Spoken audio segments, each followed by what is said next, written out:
You have to turn the key. Turn it.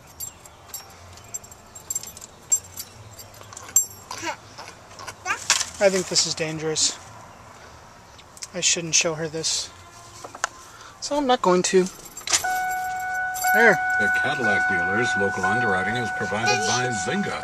What are you doing? Creator of online social games that transform the world by supporting social causes locally and globally through its Farmville, Cafe World, and you know you can't read and drive at the same time, now right? hiring at You can't read and drive at the same time. And by Live Nation and Celtic Woman at the Sleep Train Pavilion in Concord, Saturday, August 28th for one night only. Celtic Woman is as seen on KQED.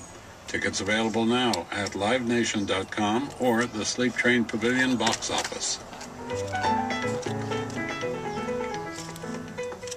Back now to All Things Considered on KQED Radio. This is All Things Considered from NPR News. I'm Michelle Norris. And I'm Melissa Block. Robert Plant once called Sandy Denny his favorite singer out of all the British girls that ever were. Denny became the queen of British folk rock when she joined the band Fairport. Those are doors and windows. In 1968. Nina Simone was also a fan. Yet today, I don't know, many let's see. people have no idea who Sandy Denny was. That's one of the reasons she's one of our 50 great voices. NPR's Tom. Is that a lion? Offers a few more. She could play piano. She could play guitar. She could write songs. The evening sky. Daddy, look! All the birds. What? Is that Daddy? You like the music? But it was her strong, clear voice that really grabbed your attention. But how can they know? It's time for them to go. I think Sandy really went somewhere else. She took singing to a different place. Richard Thompson was her collaborator in Fairport Convention. Her voice would go from a whisper to full throttle in the space of Daddy, a line or that's two. how. That was a great gift that she had. Yeah. Her style was original. Her phrasing was original. There's nothing quite like Sandy. Who knows where the time goes?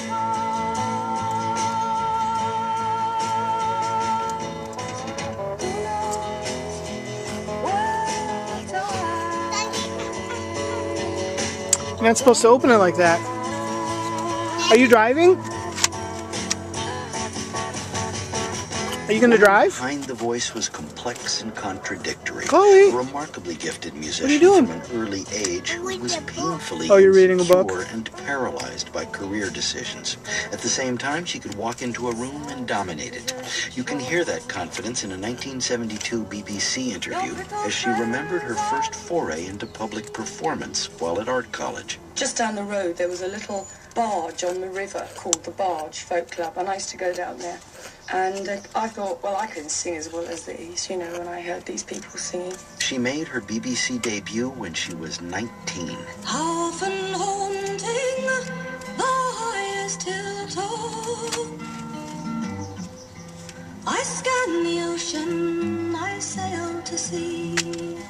Denny spent the next 2 years as a successful solo folk singer. Then Fairport Convention announced it was auditioning for a new lead vocalist. Where? The band had already released its movie? first album and built a reputation for You want to see a movie? American-sounding What movie do you want to see? folk rock. I think we listened to a couple of really average singers before Sandy came in. It's in a Boy Scout hall somewhere in South London. And she just stood out immediately. Bless you. Absolutely extraordinary performer. I know. We Bless you, were very Chloe. happy to have her in the band, but she said, well, you know, I'd like to audition you now. Denny turned Fairport Convention around. She introduced the Okay. band to the traditional ballads she You played ready? as a child. They dropped You wanna their drive? American aspirations and dove wholeheartedly into their Do you know how to drive? Denny also wrote songs for Fairport, like Father and Gay, about Mary Queen of Scots. Where's Spencer, Daddy? Huh?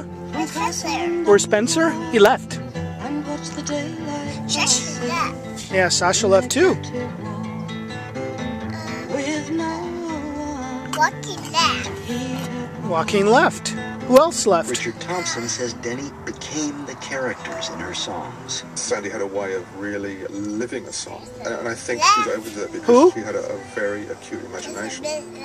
You could almost describe Sandy as someone who didn't have any skin. How about Isabel? So hypersensitive to every little thing. Isabel's gone? Did she leave? She lived more vividly She left. than the rest of us. And I think that ability to get right inside a song, you want to go home? inside the persona of the song, was really quite You want to drive? strong. All right.